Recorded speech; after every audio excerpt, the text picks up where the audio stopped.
These silvopastures on the farm, which you see behind me, are part of a SARE program, farmer grant, and research comparing silvopasture production to managed woodlot production to open pasture production.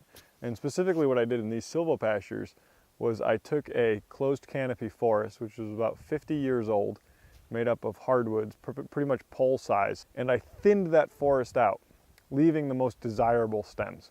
But the idea here was I wanted to allow light to reach the understory so I could allow forages to grow. So it's a competitive interaction between trees and grasses in a closed canopy forest get out-competed, they don't persist.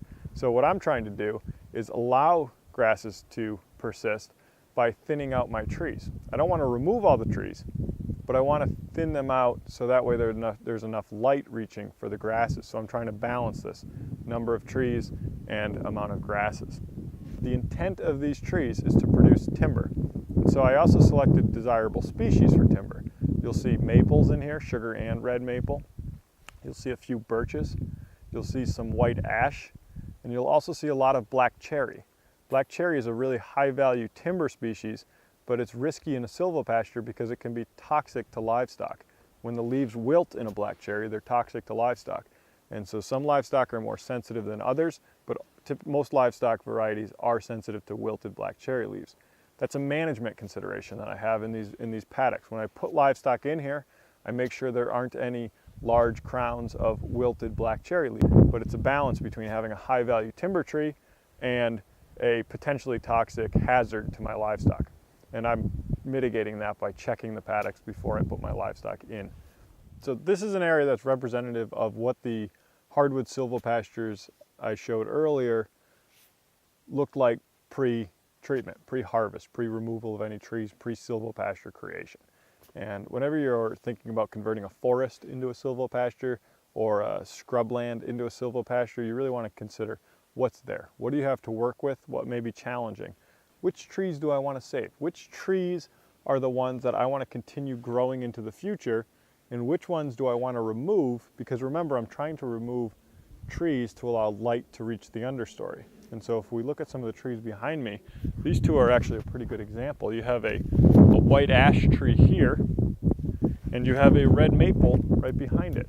They're clearly competing with each other. Even if we look at the stems, they're competing with each other. But their crowns, more importantly, are what's competing. The branches at the top compete with each other. And if we look at the form of the white ash tree, which is this one here, it's crooked, it's curled, it's turned around. We don't want that. That's not going to ever produce nice timber if timber is our goal, and timber is our goal in this hardwood stand.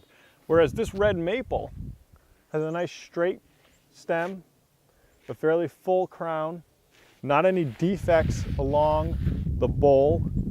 Whereas if we just step over to this black cherry, we can see that there are clearly some defects on this tree. For example, that burl, which is black knot on cherry, that's going to kill this tree. This would be an undesirable tree. This would be one to remove because if we left it, it's not going to produce any timber for us. It's not going to produce any real value to us, but it's going to definitely outshade any forages we're going to want to establish. So when we think about thinning these forests, we want to remove any of the undesirables and favor some of the desirables. In this situation, I want to favor this red maple. So when trying to decide whether to leave a tree such as this black cherry versus another tree such as the black cherries behind me with straighter stems, the ones behind me with straighter stems would be far more desirable because they're going to put on valuable timber into the future, whereas a tree like this, you will not get a full saw log out of it. It will not be worth very much as a timber tree. It's a great firewood tree, but why not remove that firewood now to give enough light for your forages to grow? So you want to select certain trees. And if this is a very new concept to somebody starting a silvopasture, the best thing that they can do is work with a professional forester. And there are professional foresters in every state of the country. And they are very good at helping you select which trees will produce value.